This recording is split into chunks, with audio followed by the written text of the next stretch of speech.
ಎಲ್ಲರಿಗೂ ನಮಸ್ಕಾರ. ನಾವು ನಿಮ್ಮ ರೈತ ಮಿತ್ರರು. ಈಗ ಅಡಿಕೆ ತೋಟದಲ್ಲಿ ಕಳೆ ಯಾವ ಥರ ತೆಗೆಯೋದು ಅಂತ ನೋಡಿ, ಮಿಷನ್ ಮೂಲಕ ತೆಗಿತಿದ್ದಾರೆ.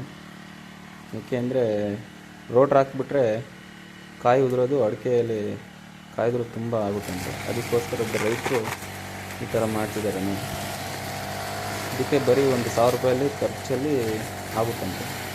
ಆ ರೈತರು ಹೇಳಿರೋದು ನೋಡಿ ಯಾವ ಥರ ಕ್ಲೀನ್ ಆಗುತ್ತೆ. ಅದಕ್ಕೋಸ್ಕರ ನೀವು ಇದನ್ನು ಟ್ರೈ ಮಾಡಬೇಕು. ತುಂಬ ಅನುಕೂಲ ರೈತರಿಗೆಲ್ಲ ಇದು. ಆದಷ್ಟು ಯಾವ ಥರ ಕಟಿಂಗ್